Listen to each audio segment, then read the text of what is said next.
Welcome back to Misadventures of a Schizophrenic. I am RG Tanner, and this is my channel where I explore what it's like to be a schizophrenic in the modern day world.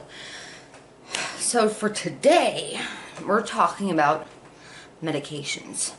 That's right, medications, because more people than you think you know are on them.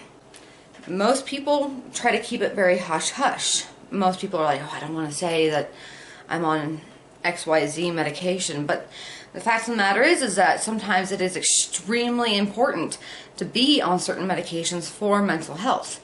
I know that I would probably be sitting in a psych ward in restraints right now if it wasn't for my medications. I owe a lot to my medications and to the psychiatrist who prescribes them to me. If my doctor's watching this, shout out to him. Okay. And, you know, it's all about finding the right balance. But I wanted to talk a little bit about the comical end of it all, because some things can go really right and some things can go really wrong. For example, when I was about 16, 15 years old, I was put on Valium for anxiety, because before a certain age, someone cannot be diagnosed with schizophrenia, so I had anxiety, borderline personality disorder, I had depression. You know, I was diagnosed with everything but schizophrenia, and that was the one thing I needed to be diagnosed with. So, anyway, they put me on Valium, and I saw myself sitting in the middle of a room with 3 witches dancing around me, trying to put me into a cauldron. They were trying to cook me. I think that they were the 3 witches from Hocus Pocus. I can't be 100% sure on that. Anyway, it was terrifying at the moment. Don't get me wrong. It was terrifying at the moment. But when I look back at that, I'm like, oh wow, I was high. I was high off my rocker and I was seeing witches. Another instance is that I take this one drug called Saffris. It's a relatively new generation antipsychotic, and it dissolves under your tongue, which is a new presentation. Anyway, one of the things that it can cause is acute hunger. And so you take it, and then you're just hit with the extreme desire just to cram as much food in your face as possible. And when I was first put on this, I was still living with my parents. And I remember one night, I decided, I think I'm going to get a little bit of cheese. I go downstairs, I am stoned off my gourd, and I go downstairs and I cut off a few pieces of cheese. In my mind, it had been 3 slices, but I had actually cut up the entire block. And my mom came downstairs because she heard a thud. And what had happened is that I had gotten so tired, I thought to myself, I'm just going to sit down here on the kitchen floor and take a little bit of a rest. So my mom heard me kerplop on the floor, and she came downstairs, and there I was, knife still in hand, just wanting my cheese. And I was just like, Mom, please just let me have the cheese. And she's like, no, you don't get to have that much. And she sent me upstairs with an apple, 3 pieces of cheese, and a peanut butter.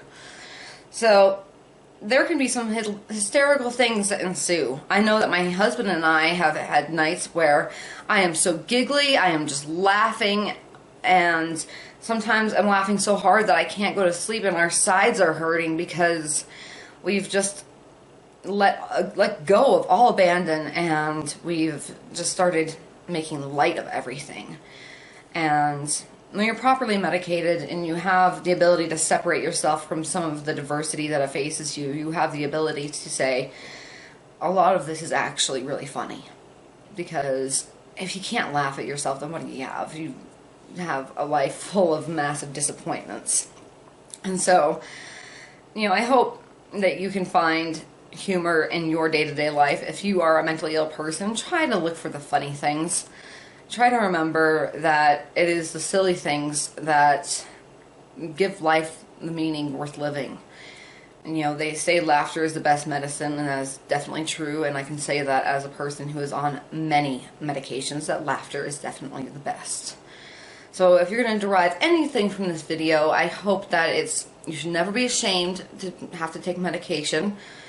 Lots of people are on medication. It's okay. It's really no big deal. And it's just a step towards a healthier life. And if your doctor says it's right for you, then it's right for you. And also, you know, just try to find the humor in some of these situations. There's always a reason to laugh. And I have found that if I'm not laughing, I'm often crying, so I'd rather be laughing. And I hope you could find some humor in this video and realize that, you know, in my misadventures, I have had a lot of laughs, and it has actually been a great deal of fun. And I just hope you come with me on this journey. If you want to check out my day-to-day exploration, so to speak, you can check out my blog at www.misadventures.wordpress.com, and you can check out my Instagram at rgtanner713. And I want to give a shout out to my dear friend Rachel Pennington, and she has been there with me. I've known her since I was 8 and she was 5. We are literally friends from the sandbox, and I just want to give her a shout out for being one of my biggest supporters and just say thank you. It's been great, and you know, she's always pushing me to do my best, and I just want her to know that her efforts don't go unnoticed. So Rachel, you know, thank you so much for being my friend.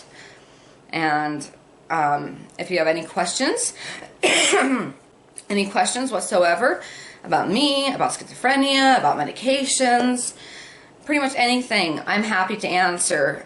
Just comment below and be sure to hit the little subscribe button. I don't know if it's over here or over here, but you tell me which one is over there. And hit the little subscribe button, and please subscribe to RG Tanner, not Misadventures of a Schizophrenic. Somehow the two have separated and created their own individual entities. So please follow me at RG Tanner on YouTube, and I hope to see you guys soon. Talk to you later.